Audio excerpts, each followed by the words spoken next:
los últimos 3-4 años este concepto se ha metido en la cabeza de todo el mundo, ¿vale? Y hay una claridad, digamos, meridiana en entender que si no conoces muy bien a tu audiencia, si no la analizas muy bien, si no te relacionas muy bien con ella y tal, es muy difícil dar el paso que se está dando, que es, en general, ir a un modelo de suscripción combinado con un buen modelo publicitario, ¿no?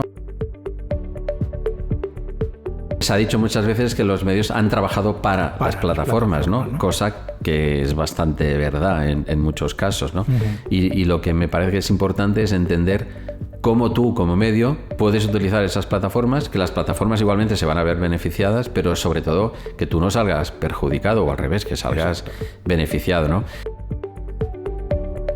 Cuando tú estás metido en tu trabajo y tú tienes unos objetivos concretos, ¿no? y un quehacer diario muy determinado y tal, a veces es difícil ver la foto completa, pero creo que es muy importante ver la foto completa para saber hacia dónde vas, ¿no? Y de hecho, en los medios que están teniendo más éxito, podríamos decir, es una de las cosas que sucede es que hay una misión y una visión muy clara de hacia dónde se quiere ir, y eso ayuda mucho a todo el mundo.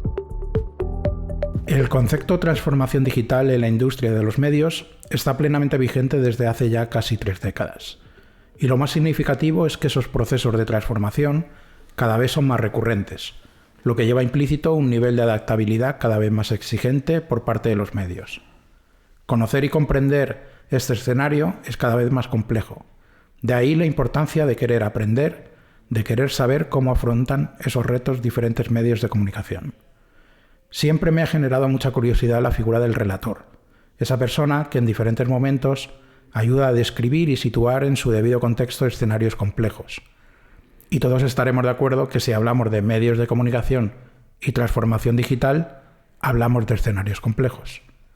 El invitado que hoy tenemos con nosotros lo podemos considerar en cierto modo un relator, un profesional del mundo de los medios que decidió en un momento de su vida estudiar en profundidad casos de medios para poner contexto a estos procesos de transformación. Y lo más importante, tuvo la feliz idea de compartir con todo el sector sus experiencias y conocimientos adquiridos. Hoy tenemos con nosotros a Ismael Nafría, periodista, consultor, escritor y profesor especializado en innovación digital en el ámbito de los medios de comunicación, con una amplia experiencia también en medios, como en Prisacon durante 3 años, 8 años creo que más o menos en Grupo Godó, y recientemente también estuvo trabajando en la revista National Geographic de España. También destaca su faceta en el ámbito de la docencia, como por ejemplo el rol que estuvo ocupando como director editorial en la Universidad Internacional de La Rioja. Pero sin duda alguna uno de sus perfiles más importantes es el de autor de diversos libros relacionados con la innovación en medios de comunicación, obras que ya se han convertido en libros de cabecera para los interesados en cualquier vertiente del mundo de los medios. 2 ejemplos de esas obras. El primero es La reinvención del New York Times, cómo la Dama Gris se está adaptando con éxito a la era móvil, que fue publicado en abril del 2017. Y el último publicado, Clarín actualizado, el relato de la transformación digital del diario Clarín, publicado en noviembre del 2023. 2 guías imprescindibles para poder entender los procesos de cambio en grandes medios. Aunque también, y esto es algo mío muy personal, una de sus facetas más interesantes e increíbles es su capacidad de compartir información referida a este sector. Un esfuerzo y habilidad que le ha llevado a gestionar pues, una estupenda newsletter llamada Tendencias, que ya es un punto de encuentro diario de referencia para todos nosotros. Bienvenido, Ismael. Muchísimas gracias por la invitación y un placer enorme estar aquí charlando contigo, David. Pues nada, muchas ganas de hablar de muchos temas, los que nos dé tiempo para poder tratar, pero bueno, va a ir todo un poco relacionado con tu último libro, el de Clarín actualizado, pero yo más que nada quiero que el libro sea un poco la excusa, ¿no? Para hablar de algunos temas que normalmente dentro del sector nos llevan muchas horas de conversación, de preocupaciones, en resumidas cuentas de ver por dónde va todo el mundo de la industria de los medios, ¿no? Yo para empezar, una pregunta muy muy, muy personal también, y basada sobre todo en esta afición tuya por escribir libros tan exhaustivos, ¿no? de cómo los medios viven procesos de transformación. ¿A ti qué te lleva a estudiar tan a fondo procesos de transformación de este tipo de medios? Libros como el de New York Times o el Clarín. ¿Qué motivación? Mira, a ver si te lo sé responder. En el caso del New York Times sí que recuerdo con muchísima claridad que uno de los motivos de hacerlo era que yo utilizaba el caso del New York Times internamente, entonces estaba trabajando en Godot, ¿no? Como director de contenidos digitales y luego director de innovación digital. Y utilizaba ese caso muchísimo de manera interna, pues para ver estrategias, comentar, pensar por dónde podíamos ir. Pero siempre me quedaba la sensación de que no acababa de entender bien las cosas, ¿no? Entonces igual no las transmitía tampoco bien y eso me impedía, pues igual que todo fuese más efectivo, ¿no? Y bueno, aparte yo como periodista, pues siempre me ha gustado contar las cosas de la mejor manera posible y que se entendieran y a ser posible siendo muy didáctico, ¿no? Y es algo que creo que se traduce luego pues en estos libros o se traduce en la newsletter, ¿no? Entonces yo diría que es esa intención primero de entenderlo yo y luego ya que creo que lo he entendido, voy a ver si lo puede entender mucha otra gente y eso sirve, ¿no? Porque eso sí que lo he tenido muy claro desde el principio. El de los medios de comunicación es un sector pues que, digamos, por desgracia durante muchísimo tiempo no lo ha pasado bien, no lo hemos pasado bien, ¿no? Y en parte porque la adaptación necesaria al nuevo entorno, a las nuevas condiciones, digamos, del mercado, etcétera, pues no es fácil de entender y entonces si puedo ayudar en eso de alguna manera y si con los libros que he hecho pues he podido ayudar, que creo que sí, por lo que también yo he ido viendo con los años contacto con mucha gente y muchos medios y gente del sector, pues con eso la verdad que es una satisfacción muy grande, ¿no? Ahora que decías esto de meterse en un tema, fíjate, uno de mis primeros libros fue sobre la web 2.0 ya han pasado unos años. Han pasado unos años, sí. Pero ese libro tenía un poco, ahora que lo decías así, pues la misma intención de contar cómo hemos llegado hasta aquí, ¿no? Ese momento, hablo del año 2007, si no recuerdo mal, el año de publicación, ¿no? Claro que habían nacido las redes sociales y el cambio el título era Web 2.0, el usuario, el nuevo rey de Internet, ¿no? En ese momento, y que fue el gran cambio que se produjo con toda la llegada del mundo 2.0, de la red social, de compartir cosas, etcétera, ¿no? Y el protagonismo había pasado al usuario. Bueno, en el caso tanto del New York Times como de Clarín, pues bueno, también son libros que he hecho con la intención y la ilusión, si se me permite, pues de que queden como un relato, ¿no? Me gusta mucho la palabra relator, ¿no? Que mencionabas, pues que queden como un relato de cómo funcionan estos medios, cómo ha ido evolucionando y que eso sirva también, por ejemplo, yo sé que son libros que se utilizan también mucho en universidades, ¿no? Y sirvan para explicar cómo funcionan los medios, cómo cambian, por qué es tan difícil a veces el cambio, ¿no? Porque la importancia de la cultura en las redacciones, de la cultura de trabajo, de la cultura de entender cómo se debe hacer el periodismo. Bueno, pues todo eso creo que sí, o intento que en estos libros, en el de Clarín, el más actual, pues quede reflejado. Ahora que decías que, por ejemplo, en el ámbito académico de la universidad, que además entiendo que también lo que son las escuelas de periodismo tienen que vivir momentos de transformación. Sin así duda. Cómo va transformándose la industria del periodismo. Entiendo que en el ámbito académico también tienen que afrontar ese tipo de cambios, ¿no? Tú hablabas de eso, ¿no? De que este tipo de trabajo que haces puede servir para, pues eso, un sector dentro del ámbito del periodismo, pero que no precisamente están metidos dentro de la industria. Pero sin embargo también, y antes lo comentábamos antes de empezar el podcast, yo entiendo que también pueden ser trabajos muy útiles incluso para los que viven desde dentro todos estos procesos de transformación, porque a mí desde hace muchos años alguien me enseñó que cuando estás metido en un proceso, en un escenario complejo, da lo mismo que sea, aquí hablamos del sector de la industria del periodismo, pero puede ser en cualquier otro tipo de industria, cuando estás muy de lleno metido en estos procesos tan complejos, objetivizas muy poco. Es decir, tienes muchas dificultades para objetivizar. Y siempre alguien de fuera que tiene la capacidad de, con más pausa, con más tiempo, el poder tener una visión más amplia, puede ayudar mucho también a esa gente de dentro, ¿no? Bueno, yo me atrevería a decir que es quizá el público principal de estos libros, ¿no? Porque, y eso sí lo he comprobado, pues por suerte invitado a muchos medios de aquí, de América Latina o a conferencias profesionales, ¿no?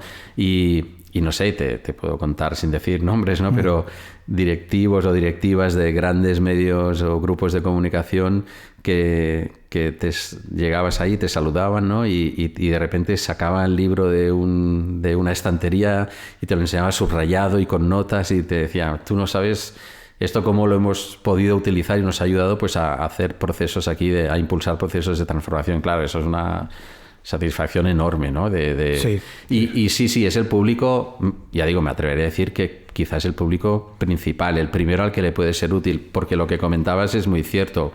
Es muy habitual que cuando tú estás metido en tu trabajo y tú tienes unos objetivos concretos, ¿no? y un quehacer diario muy determinado y tal, a veces es difícil ver la foto completa.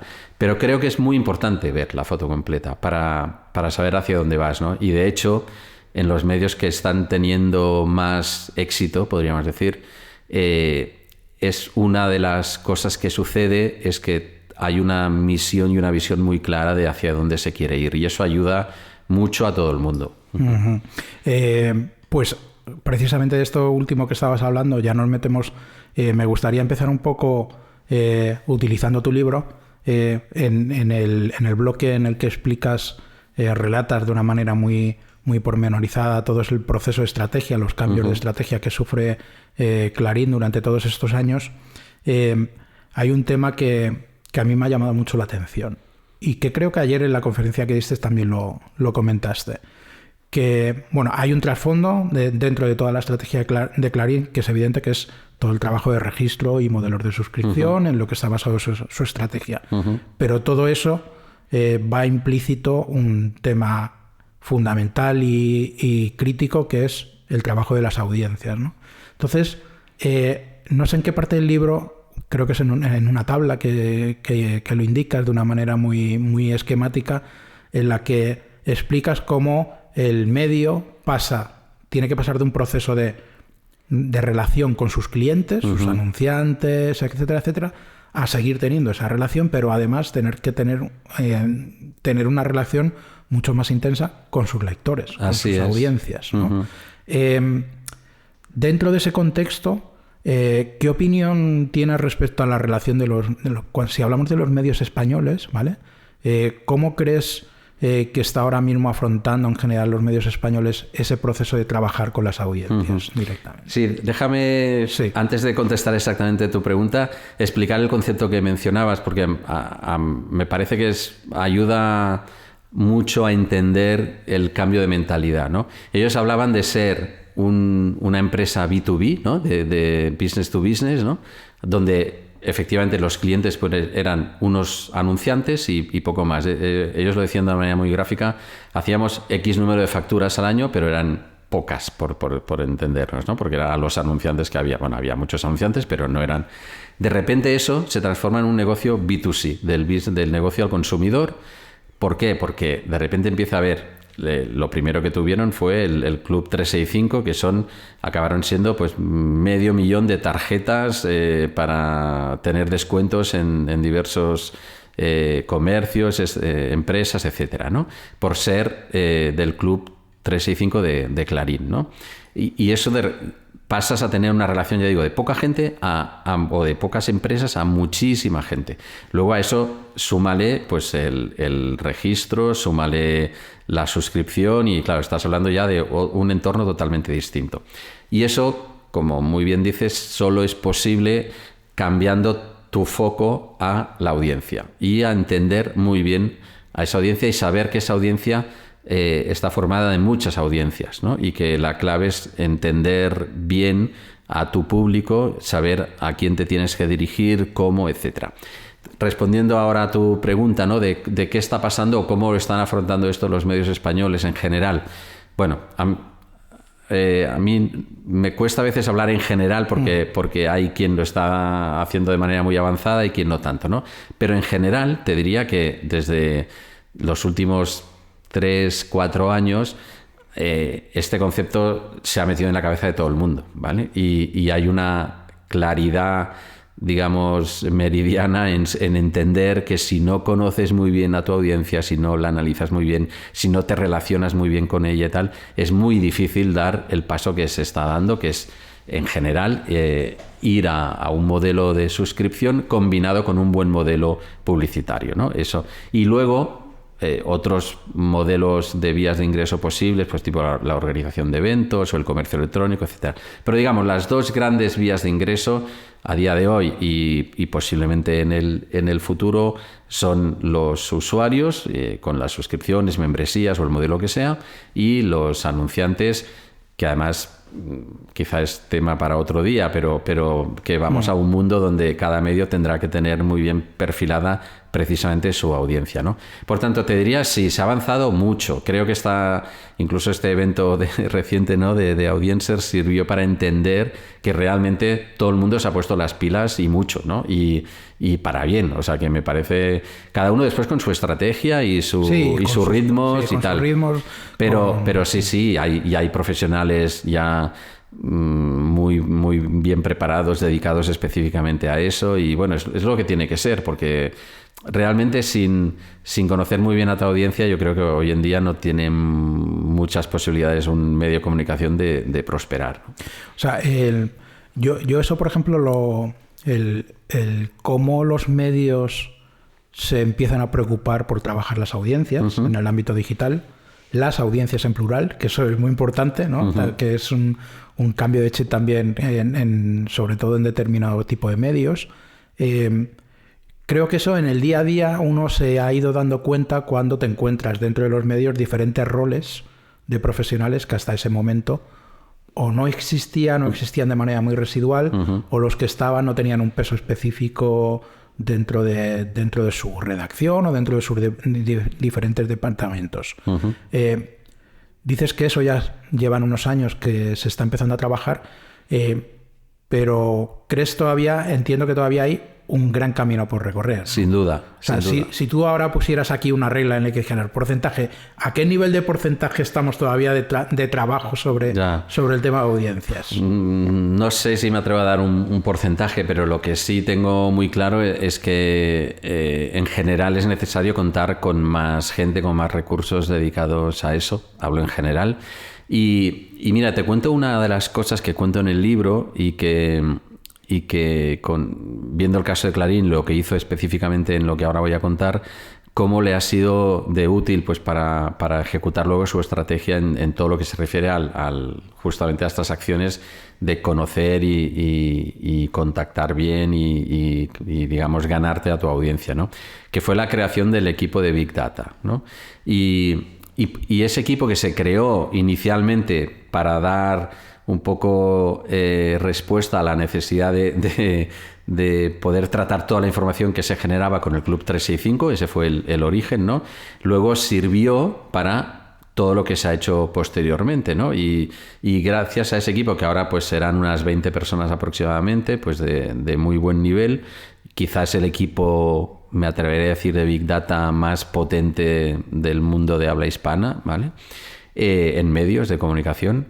Gracias a eso, digamos, se ha podido también meter en la cultura del medio esta cultura del dato, ¿no? Y poder ser una empresa data-driven, dicen, ¿no? Ellos, pues, de poder tomar decisiones a partir de datos, no a partir de, bueno, más o menos ideas generales o intuiciones y tal, que muchas veces son muy útiles, pero que están mucho mejor todavía si las puedes contrastar con datos y puedes tomar esas decisiones con más seguridad, ¿no? Entonces yo creo que hay diversos ámbitos, ¿no? Y todo eso es un proceso que no es un único punto de entrada y salida de las cosas, sino que hay diversos perfiles, pero en general creo que hay bastante camino a recorrer, que también se va entendiendo que eso es necesario, justamente, a ver, igual que hacen muchos otros sectores, que es decir, no estamos descubriendo nada. Si tú hablas con con la gente de e-commerce, esto lo trabajan de una manera brutal, ¿no? Entonces, es normal cuando tú trabajas con a veces millones de contactos de usuarios, de los cuales tú en realidad necesitas llegar a muy bien y convencer, pues igual a un 5, a un 10, a un 15% de tu audiencia. Necesariamente tienes que saber lo máximo de esa gente para saber qué esperan de ti, podérselo dar y establecer ahí una relación duradera en el tiempo, ¿no? Y que entren ya en acción estos conceptos, ¿no? Del lifetime value, del tiempo, valor que tiene el consumidor de toda la vida, ¿no? Ahora que hablabas del blog en el que describes toda la parte de Big Data de Clarín, me salto unas cuantas preguntas. Tenía aquí anotada una que más que nada es una curiosidad. Luego volvemos a un poco por otros temas. Me parece entender que en el libro explicas que el surgimiento del departamento de Big Data de Clarín no es un departamento que se crea bajo el paraguas de tecnología, de sistemas, exacto, ¿vale? Sino que ya desde un inicio se crea bajo el paraguas de negocio. A mí eso, porque creo que hablas del año 2010, sí, o sea, más o menos, ¿no? Sí. O sea, a mí eso me cuesta, no lo sé si es una percepción mía o tú con todos los años que has tenido también trabajando con medios, me resulta muy curioso eso. O sea, me da la sensación de que inicialmente en un proceso y que luego a lo mejor ha ido cambiando, todo lo que tenía que ver con data, con análisis, etcétera, no lo tenían enfocado en negocio. No, mira, es un caso muy interesante y la verdad que es una muy buena pregunta. Ahora el equipo de Big Data pertenece al equipo de tecnología, por decirlo así, ¿no? Y porque los perfiles realmente que están en ese equipo son más de ese ámbito y es más natural. Pero el origen, y eso es interesante y es curioso, el origen fue una necesidad de negocio, no una necesidad tecnológica, podríamos decir. Y por eso nació bajo el equipo de negocio, que fue el que lo impulsó. Y el equipo de negocio, que es el que también estaba impulsando el Club 365, ¿no? El Club 365 es un club de ventajas, ¿no? El club del lector, pues que tú tienes la tarjeta 365, estás suscrito al periódico y tienes ventajas en un montón de comercios de todo tipo, ¿no? Claro, para poder analizar lo que hacían esos usuarios con las tarjetas y ver qué tenía sentido y qué no y tal, de repente el negocio se encontró con una necesidad de manejar datos que no tenía, ¿no? Y por eso fue el que impulsó eso. Luego con el tiempo, ya digo, eso fue creciendo y después de manera natural acabó, digamos, en el territorio de tecnología. Pero sí, es un caso... Bueno, yo creo que es un buen caso que demuestra que tú vas haciendo proyectos y de repente aparecen necesidades a las que hay que dar respuesta y lo importante es dar respuesta. Que lo haga un equipo u otro, pues da igual, mientras cumpla con su función, pues bienvenido sea, ¿no? Hay un tema que cuando también hablas del tema de la estrategia que me volví un poco loco, porque son de estos temas que dices... Claro, es que son muy evidentes, pues no te paras a pensarlo nunca, ¿no? Tú explicas cuando vas intentando explicar cuál es el proceso durante toda esa serie de años a nivel de estrategia de Clarín, marcas unos periodos en los que al final llegas a la reflexión de que inicialmente los periodos de estrategia en un medio de comunicación estaban en un ámbito aproximadamente de unos 10 años, ¿no? Y todo eso se ha ido reduciendo y ahora ya se generan planes estratégicos como mucho de 4 años, ¿no? Como mucho. ¿Crees que ese escenario va a seguir siendo así? Es decir, que cada vez el escenario de los medios de comunicación va a ser periodos de estrategia que se van a tener que cambiar de una manera muy constante o que va a haber un periodo de estabilidad. Pues, no, yo estoy bastante convencido de que va a ser cada vez periodos más cortos, ¿no? También por el ritmo de cambio del entorno y de cambio tecnológico. El último año creo que es un ejemplo evidentísimo de esto, lo que ha pasado con la IA generativa. O sea, es algo que si tú Es verdad que la inteligencia artificial está entre nosotros hace mucho tiempo, pero no con la fuerza o las posibilidades, ¿no?, que ha abierto la IA generativa de hace 1 año y 4 meses, ¿no? O sea, más o menos. Claro, eso, si tú haces un plan de estrategia hace 3 años, es que posiblemente ni se hable de eso, o quizás se habla de algo de inteligencia artificial, pero más de machine learning y cosas pero, por tanto, es verdad que cuando empezó Clarín a hacer sus planes de estrategia, que yo, de hecho, empiezo el libro por esa parte porque me parece que es algo muy decisivo, ¿no?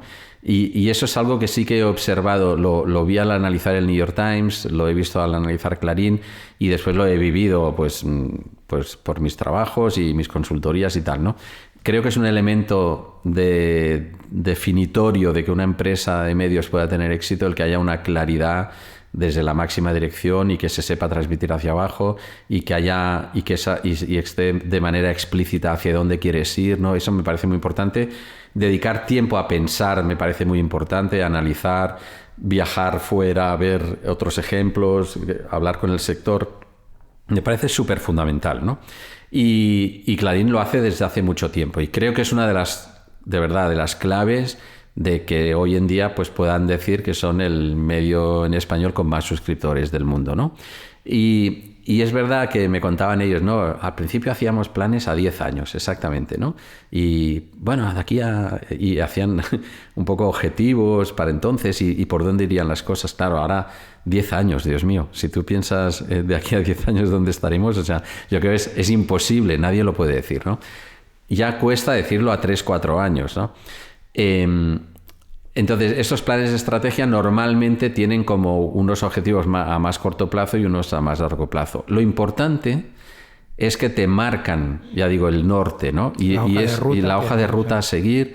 Y eso, y si lo explicas bien internamente y a veces también externamente, ayuda a todo el mundo. O sea, si tú sabes que tu objetivo principal en los próximos años es conseguir suscriptores digitales, como pasa, por ejemplo, en el New York Times o como pasa en Clarín, ¿no?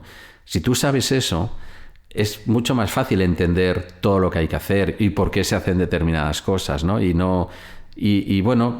eso es bueno también que cualquier persona que trabaja en un medio lo sepa, porque le facilita la vida, ¿no? Y decir, vale, pues vamos todos remando en la misma dirección, ¿no? Porque por desgracia también ha sido muy típico en los medios que eso no se haya transmitido bien o no se haya transmitido bien, sino que no se sabía hacia dónde había que ir o había diversas opiniones, entonces cada uno tiraba por donde podía, ¿no? Y eso lo que ha hecho es frenar pues los avances, sin ninguna duda, ¿no? Por tanto, hacer una buena estrategia es fundamental, hacerla cada vez en plazos, yo creo, más cortos, pero sin pasarse. No es estrategia decidir los 4 meses que vienen, ¿no? Eso es ya mucho más un trabajo táctico de qué vas a hacer, ¿no? La estrategia es saber hacia dónde quieres ir, saber es estratégico que tienes que entender lo mejor posible a tu usuario. Vale, pues eso es estratégico. Todas las medidas que conduzcan a eso son buenas, se deben hacer y ayudarán a que el negocio funcione.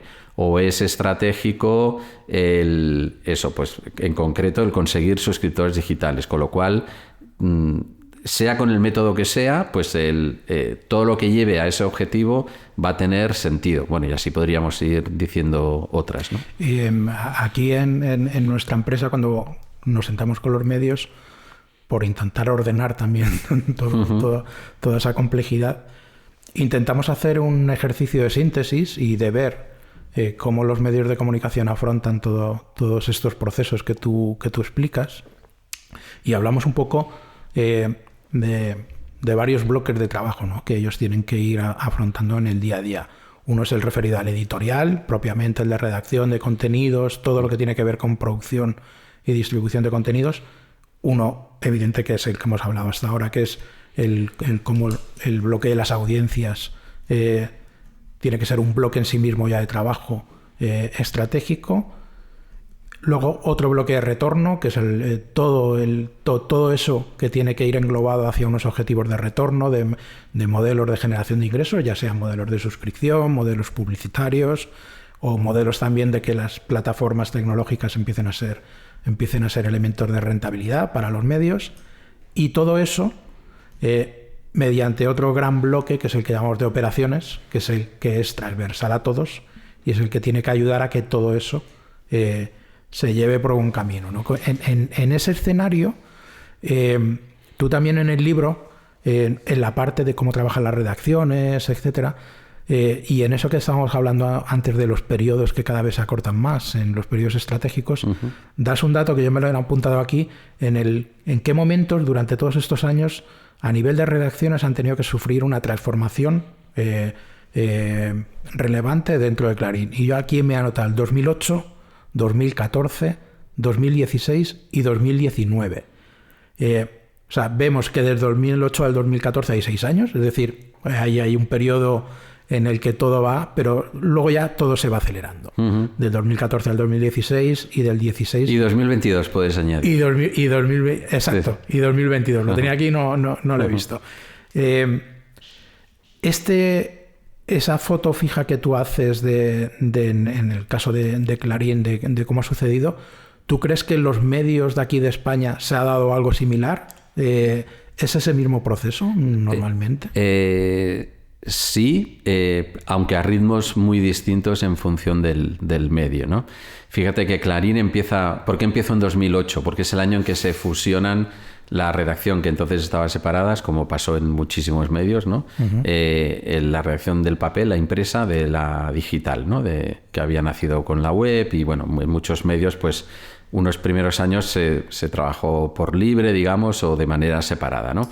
En el caso de... Cada medio ha tenido ese momento de fusión en algún momento determinado. En el caso de Clarín es 2008 y por eso empiezo ahí un poco en cómo se organiza en ese primer momento y esos años que has ido citando son años en los que se produce un cambio suficientemente relevante como para que se tenga que explicar, ¿no? De la manera que se organizan. Y el último, el más reciente, es el de 2022, septiembre de 2022, que es como están organizados ahora, ¿no? Y que, bueno, están organizados para dar respuesta actualmente a dos grandes objetivos que tiene Clarín. Por un lado, conseguir suscriptores, ¿no? Y para eso se hace un tipo de contenido, y por otro, conseguir mucha audiencia, y para eso se hace otro tipo de contenido. Y tienen gente dedicada a cada cosa. Entonces, en los medios, en general, ¿cómo ha pasado eso? Pues te diría, cada medio es una historia, ¿vale? Realmente, en general, todos han tendido, evidentemente, a una única redacción, porque lo importante no es el soporte en que un usuario consuma la información, sino la información. Pues yo estoy consumiendo el New York Times, me da igual si lo hago en el móvil, si lo hago en el papel, si lo hago en la tableta, si me llega por la red social, por lo que sea, es el New York Times, o es Clarín, o es El País, o es La Vanguardia, o el que sea, ¿no? Entonces, tiene lógica que todo eso esté orientado. Y de hecho, déjame decir también que al final no olvidemos, ese es el punto clave realmente de un medio, el producto informativo que hace, ¿vale? Esa es la razón última de ser de los medios. Es decir, tú puedes hacer grandísimos planes, tal, pero si al final no tienes un producto que valga la pena, ¿no? Y que convenza a la gente de que vale la pena dedicarle tiempo, dedicarle dinero y tal, pues entonces no tienes nada, ¿no? Por tanto, ese sería como... Quiero decir, la organización que hace Clarín, o la que hace el New York Times, o la que hacen otros, lo que pretende es poder ofrecer ese producto que hace que siga siendo muy relevante, ¿no? Y que la gente te siga considerando, pues, como una parte esencial de sus vidas, ¿no? Que es lo que quieren conseguir, ¿no? Ya desde ahí los ritmos, cada medio sería una historia realmente, ¿no? Ya hay quienes han ido mucho más rápido, quienes han ido mucho más lento. Te pongo un ejemplo que creo que ayuda a entender muy bien. Por ejemplo, hay medios, el New York Times es un caso, Clarín es un caso, hay muchos otros, donde la manera de hacer el diario impreso es la siguiente. Primero se publica todo en Internet durante el día o durante la semana, ¿no? Y luego hay un equipo específico, en el caso del New York Times se llama el Print Hub, en el caso de Clarín es muy parecido también, el hub de impreso, ¿no? Donde hay un equipo de editores y de diseñadores que escogen de los contenidos publicados en digital, escogen lo que va a ir en la edición impresa de mañana, ¿vale? Ese es el proceso ya que a mí me parece el más lógico y el más natural, porque es también acorde con los ritmos de consumo de información, ¿no? Bueno, no todos los medios trabajan así hoy en día, todavía, ¿no? Hay muchos medios que todavía, pues, para gente de sus equipos, la prioridad es el artículo de mañana en el papel, ¿no? Uh-huh. Y creo que eso, por ejemplo, son cosas de las que conviene ir cambiando, o sea, y no es quitarle importancia a una cosa u otra, es simplemente hacerlo en los ritmos naturales de la fabricación y el consumo de la información, y el intentar dar respuesta y ser competitivo frente a tu competencia, ¿no? Entonces, te lo comento para que se vea que esto, aunque la teoría creo que está muy clara, ¿no? Uh-huh. No todo el mundo no. La tiene igual de asumida, ¿no? Vale. También explicas que dentro de Clarín la estrategia en términos genéricos se sustenta en 4 ejes, ¿no? Hablas de la redacción del diario, la tecnología, la publicidad y las suscripciones. Yo no sé si procede o no, pero a mí siempre me gusta también buscar una foto fija que ayude también a clarificar todos estos temas. Sobre estos 4 ejes, ¿crees que todos tienen el mismo peso, que son todos transversales? ¿Cómo tiene sentido el poderles dar un peso en este caso? Yo no me atrevería a darles un peso. Te diría que se entrelazan muchísimo entre ellos, ¿no? Porque, por ejemplo, hoy en día la tecnología es un caso muy claro, ¿no? Sin tecnología no podríamos hacer los medios que hacemos, ¿no? Es impensable, ¿no? Con lo cual, cuanto más eficaz, más sólida, más robusta, mejor preparada esté esa tecnología, mejor trabajo de redacción vas a hacer, mejor publicidad vas a poder servir, mejor vas a captar suscriptores, ¿no? Lo mismo, redacción, pues claro, es que es el producto madre, ¿no? Si la redacción no es muy potente o suficientemente buena, todo lo otro, tú puedes tener la mejor tecnología del mundo, pero si el material que produces es malo o no es de la calidad suficiente, no te va a servir de nada, ¿vale? Con la publicidad, pues cuanto mejor sea el soporte o el entorno en el que esa publicidad se pueda ofrecer, y cuanto mejor la tecnología te permita conocer a tu audiencia, cuanto más suscriptores tengas y por tanto conozcas más también sobre ellos, más cara vas a poder vender esa publicidad o en mejores condiciones. Entonces se entrelazan todos muchísimo, y yo creo que incluso no es bueno el poner el foco en uno o en otro. O sea, son todos importantes, todos necesitan su propio desarrollo. Un desarrollo que debe ir siempre acorde con la gran estrategia principal, ¿no? Pero cada uno tiene sus cuitas, ¿no? Y sus historias, y bueno, y son las que deben atender los expertos en tecnología. Pues evidentemente necesitas a la gente muy experta en tecnología, en publicidad necesitas a la gente muy experta en publicidad, en redacción necesitas a periodistas muy experimentados y que entiendan muy bien pues los nuevos formatos, pero al mismo tiempo el periodismo tradicional. Bueno, en fin, sí, creo que se mezclan mucho. Vamos a hablar, si te parece, de un tema que es el tema de las redes sociales, las plataformas tecnológicas. Ese tema que en los últimos tiempos trae un poco de cabeza al mundo de los medios. Pues sí. Hace poco, en otra conversación que teníamos, creo que era con Mario del Español, el responsable de innovación, nos decía que dentro de el proceso interno de trabajo que tienen, los equipos de redes los tienen integrados en lo que ellos llaman el bloque de negocio, ¿vale? Lo cual es algo que después de los años, digo, por fin, por fin esta parte que puede tener más o menos relevancia, pero que evidentemente, por lo menos en lo que son los procesos de trabajo de un medio de comunicación, han adquirido mucha importancia en todos estos últimos años, pues yo creo que es el buen síntoma de que una parte como esta se empiece a enfocar desde la perspectiva del negocio, ¿vale?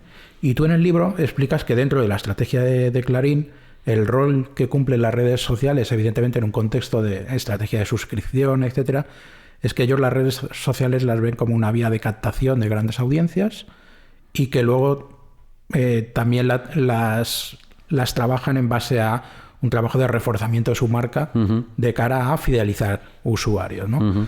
¿Cuál crees que es ahora mismo el rol de las plataformas? Ya sabemos que cada plataforma ya es un mundo y se tiende a diferenciar mucho, pero ¿cuál es el rol que actualmente tienen o esa relación que tienen los medios con las plataformas tecnológicas? Mira, yo creo, a ver si lo sé explicar bien, o lo digo en los términos adecuados, ¿no? Porque aquí han pasado muchas cosas y especialmente estos 2 últimos años quizá, ¿no? Donde, por ejemplo, algunas plataformas, pues como especialmente Facebook, pues se ha, entre comillas, desentendido bastante de los medios o le ha dado mucho menos peso. En Twitter, ahora X, pues han pasado 40.000 cosas y hay una batalla ahí abierta bastante que ya veremos cómo acaba.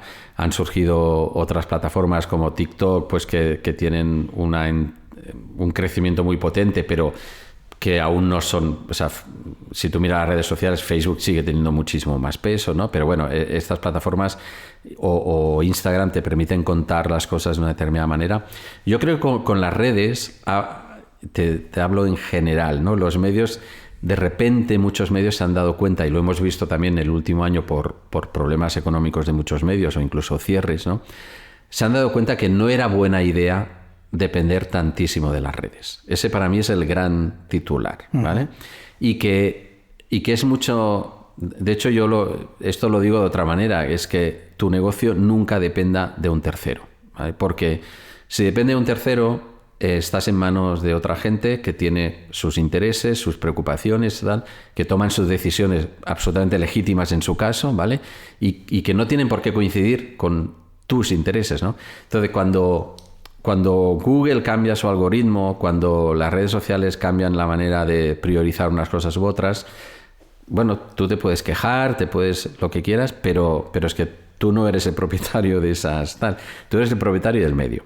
Entonces, no es buena idea, no es buena idea. Yo eso es de las cosas que creo que más repito cuando me piden consejos sobre esto. No es buena idea depender de terceros en demasía, ¿vale? Está claro que las redes sociales son súper importantes porque nos permiten llegar a públicos que de otra manera no llegaríamos, nos amplían la base de nuestra acción, a veces es la vía para mantener un contacto con mucha gente, o sea, son súper importantes, ¿vale? Pero hay que trabajarlas sabiendo que no son tu fin, ¿vale? O sea, son un medio que puedes utilizar, una herramienta que cuanto más la domines y mejor la conozcas, mejor te va a ir, pero sabiendo que por decirlo a lo bruto, tu vida no puede depender de eso, ¿vale? Porque estás atado de pies y manos y realmente, bueno, es que lo hemos visto, o sea, no estoy hablando de teorías bonitas, lo ¿no? hemos vivido, y hay muchos medios en los últimos años que han tenido que cerrar sus puertas o mal venderse o lo que sea por esa dependencia excesiva de terceros, ¿no? Por tanto, diría, ¿cómo creo que yo que se debe afrontar las redes? Bueno, conociéndolas lo mejor posible, viendo cómo las podemos utilizar de la mejor manera posible con los objetivos bien definidos, ¿vale? En el caso de Clarín son los que mencionabas, cada medio pues tendrá el suyo, ¿no? Viendo también con qué formatos pues tú eres más efectivo, porque no es lo mismo un diario generalista, un diario económico que un diario deportivo o una web de lifestyle, o sea, no tiene nada que ver, ¿no? Entonces, habrá que ver, conocer bien, eso es fundamental, decidir bien, tener a la gente capacitada para hacer eso y que ya luego cómo lo organizas y tal, pues bueno, también depende un poco del medio, ¿no? Yo creo que es bueno saber que los objetivos pueden ser en algunos casos editoriales y en otros como los que mencionabas de negocio, claramente, porque al final la relación de la gente con la marca en muchos casos puede ser a través de las redes, entonces tiene que haber el mismo nivel de todo que si fuera una relación directa, ¿no? Bueno, te diría, o sea, es un campo muy, muy abierto. Quizás ha pasado de manera muy diferente, pero bueno, el resultado final es un poco también lo que hablábamos al principio de las audiencias, ¿no? Del por qué los medios antes no trabajaban las audiencias digitales y ha llegado un momento en que sí las tienen que trabajar, ¿no? Quizás en el caso de las redes sociales, efectivamente, todo lo que acabas de decir, al final se reducía un poco en ese término tan marketingiano o de negocio que se utiliza en otros sectores como el win-win, eso no existía en esa relación medio-plataforma, ¿no? Bueno, lo que se ha dicho muchas veces es que los medios han trabajado para las plataformas, ¿no? Cosa que es bastante verdad en muchos casos, ¿no? Y lo que me parece que es importante es entender cómo tú, como medio, puedes utilizar esas plataformas, que las plataformas igualmente se van a ver beneficiadas, pero sobre todo que tú no salgas perjudicado o al revés, que salgas beneficiado, ¿no? Y eso, que es muy fácil de decirlo aquí entre tú y yo, ¿no? Sé que luego aplicarlo no es sencillo, pero como todo en la vida, si tú entiendes el marco de acción y lo que pretendes, sí que entonces es mucho más fácil. Es como... creo que, por ejemplo, lo que pasa con TikTok es un buen ejemplo, ¿no? Hay medios pues que han corriendo a hacer algo en TikTok porque está muy de moda y no sé qué y tal. Y al final dices, bueno, ¿y qué estás consiguiendo realmente? No digo que no se tenga que hacer, ¿eh? O sea, puede ser que sí, pero si se hace, se tiene que hacer con unos objetivos claros, definidos, con una claridad de ideas de lo que pretendes hacer y por qué lo quieres hacer y qué vas a obtener con eso. Y si es así, tiene todo el sentido del mundo. Y hay proyectos muy bonitos hechos en esa línea, ¿no? Hacer por hacer es lo que yo creo que no tiene mucho sentido, ¿no? Quizás, y lo has deslizado por ahí de una manera muy, muy civilina, muy... Quizás en esa relación hay un elemento y en el que nosotros somos muy optimistas porque se ven avances y creo que ahí sí hay un recorrido muy grande, que es en ese triángulo de relación que se puede establecer entre el medio de comunicación, las marcas y las plataformas tecnológicas, ¿no? Creo que ahí sí hay un recorrido muy amplio, pero todo pasa por lo que decías inicialmente de que los medios de comunicación primero tienen que conocer muy bien cuál es la realidad de cada plataforma en cada momento, saber cuál es el modelo de negocio de cada plataforma y cómo poder adaptar eso. Y sobre todo potenciar mucho, porque ahí sí que hay un recorrido. Hay un dato que el otro día Antonio Gallo lo dijo en el otro podcast que grabamos, en el último, que es que hemos sacado unos datos en los que hemos comparado dentro de redes sociales el nivel de engagement que generan los contenidos publicados por los medios de comunicación y por las marcas. Necesitábamos tener ese dato de manera fehaciente para poder tener esa conversación que siempre surge en muchos momentos ahora mismo, que es que realmente quien genera el mayor engagement en las redes sociales con los contenidos que se generan son los medios, ¿vale? Entonces, esa relación, eso es algo muy importante que creemos que los medios pueden explotar y pueden trabajar de manera inteligente. Mira, sin duda, y sobre todo si los medios han conseguido cuidar y establecer una relación de confianza fuerte con la audiencia. Y fíjate, ahí te mencionaría otra cosa, que seguro que también lo tenéis muy estudiado, ¿no? A veces no es el medio en genérico el que genera una gran relación, sino personas concretas, figuras concretas de ese medio, que es lo normal. Cuando tú conoces a un periodista o una periodista y te gusta lo que escribe y cómo lo cuenta y tal, prefieres que te lo cuente esa persona al medio en genérico, ¿no? Que sabes que está en un medio determinado, pero con una persona es más fácil establecer este vínculo de confianza, ¿no? De credibilidad y tal, que luego, ya digo, repercute en el medio, porque si tú tienes 100 periodistas con una credibilidad y confianza enorme, pues tienes un medio con una credibilidad increíble, ¿no? Pero que entonces también eso hay que saber utilizarlo y de hecho hay medios que lo utilizan muy bien, que si tú tienes a gente pues más proactiva en ese ámbito y que además le gusta, lo hace bien y tal, pues te puede ayudar muchísimo. Y a veces hay esos casos concretos que logran niveles de engagement muy superiores a los de la marca en genérico, ¿no? Además eso es un campo apasionante, es un campo muy divertido de trabajar. Pero es un buen ejemplo de hacer una buena estrategia, por ejemplo, y de ayudar también a esos profesionales a decir a enseñarles cómo se puede hacer y tal, y seguro que se verán buenos resultados, ¿no? Bueno, vamos a ir acabando ya, Ismael. Yo me quedaría todo un buen rato todavía, pero bueno, vamos a ir acabando. Simplemente ya para acabar, con todo lo que tú tienes ahora en la cabeza, que es mucho, con toda la información, todo lo que ves, si hablamos, pues eso, como estamos hablando de periodos de tiempo ya muy cortos, cada vez más cortos, de cara al 2024, 2025, al margen de modelos, de negocio, etcétera, ¿qué tendencias crees tú que van a coger un cada vez mayor peso específico dentro de todo lo que es ese escenario complejo de los medios y el mundo digital? Bueno, yo creo que este año es bastante evidente, y el próximo posiblemente, es bastante evidente que muchas cosas van a estar circulando alrededor del concepto de la inteligencia artificial, ¿no? Sobre todo la inteligencia artificial generativa, pero no solo, ¿vale?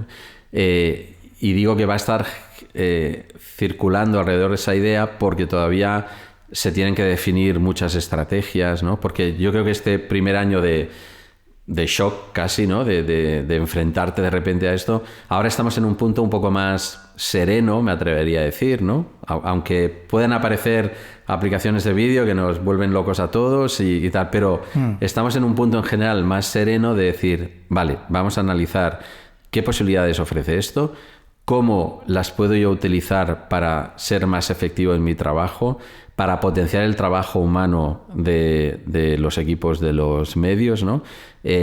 Para afinar mucho más en la relación con mi audiencia y en el perfilado y tal, para ser más eficaz y rápido en determinados procesos que las máquinas nos pueden ayudar muchísimo a hacer mejor, para mejorar el producto sin desvirtuarlo. En fin, hay muchísimas posibilidades y de hecho, si tú miras lo que están, no sé, el New York Times hace poquito pues nombró a un periodista súper experto, responsable de este ámbito, y empezarán a hacer muchas pruebas, están contratando gente. Ayer mismo, respecto a cuando grabamos esto, ¿no? Pues el Washington Post anunció también quién era su periodista que iba a encargarse de esto, ¿no?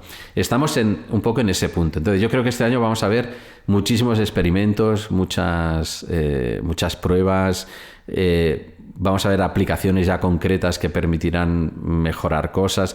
El propio Clarín está utilizando una herramienta, se llama Walter, que se utiliza en todas las noticias, que te permite hacer un resumen automático si tú quieres leerlo, o te permite extraer datos, o te permite hacer un relato cronológico de esa noticia, y eso ya está activo y es muy interesante verlo, ¿no? O sea, veremos, yo creo, muchas cosas. Estoy bastante convencido, igual el tiempo me quita la razón, ¿no? Pero estoy bastante convencido de que va a ser posible que todo esto redunde en hacer un mejor periodismo, ¿vale? Y por hacer un mejor periodismo quiero decir en hacer no un periodismo automatizado en absoluto, sino al revés, un periodismo enriquecido en formatos, enriquecido gracias a automatismos, pero que no eliminan lo esencial que es el hacer la información original y el hacerla consultando fuentes adecuadas, en hacerla pensando exactamente lo que quieres contar, en contar historias humanas, que eso va a seguir siendo un trabajo periodístico, en identificar los temas que tu audiencia puede tener más interés, eso nos pueden ayudar las herramientas, pero luego hacer esos temas teniendo en cuenta a la gente, pues eso creo que sigue siendo un trabajo humano. En definitiva, quizá es más la ilusión o la esperanza, pero creo que va a ir por ahí, y va a ir por ahí por una razón que creo que es fundamental, que en un entorno como el actual, donde la lucha en muchos casos es por las suscripciones y por convencer a la gente de que tu producto vale la pena, creo que va a ser muy evidente, cada vez más evidente, que el trabajo humano que aporta valor va a ser el elemento diferencial esencial, ¿vale? Y si eso pasa, creo que puede ser muy positivo para los que hagan un buen trabajo. Entonces, estoy ahí como esperanzado. Ese creo que va a ser el tema que más ocupará la cabeza a mucha gente. Evidentemente no el único, ¿vale? Porque hay muchos temas de los que ya hemos hablado que también van a ser importantes, pero si tuviese que destacar uno, y también quizá como más novedoso, pues sería este. Y que desde luego lo que ya sí tenemos, yo siempre cuando se habla del mundo de la inteligencia artificial en los medios, soy de los que digo que todavía tenemos muchas más incertezas que certezas, pero una certeza que tenemos es que ya se ha llegado y ya se queda. Veremos cómo se integra, eso es lo que has explicado, pero que va a ser un elemento importante a partir de ya, y que ya eso ya no lo va a mover nadie en ese sentido. Eso sin ninguna duda, eso sin ninguna duda. Pero ya digo, la clave para mí va a ser cómo puede reforzar todo eso el producto informativo, el medio, ¿no? Y creo que es posible. Entonces, y también cómo, ya hablando más de los profesionales en concreto, de cómo son capaces de extraer valor de estas herramientas, para lo cual necesitarán ayuda y formación, etcétera. Pero vamos, que creo que es muy posible. Bueno, pues ya acabamos. Espero algún libro tuyo sobre la aplicación de la inteligencia artificial en algún medio. A ver. Eso estaría bien dentro de un tiempo. Pero bueno, ya para acabar, y ya dejamos de hablar del tema de medios. Bueno, ya lo sabes, nos tienes que decir una canción que tengas en la cabeza que te guste, que podamos añadir dentro de la playlist del podcast, la que se te ocurre o la que quieras. Pues... Mira, igual por la influencia, en casa oímos muchísimo a Taylor Swift, porque una de mis hijas pues le encanta, y al resto nos gusta también. Y por ejemplo, de recientes, pues hay una que a mí me gusta especialmente, que es You Are on Your Own Kid, y te diría esa.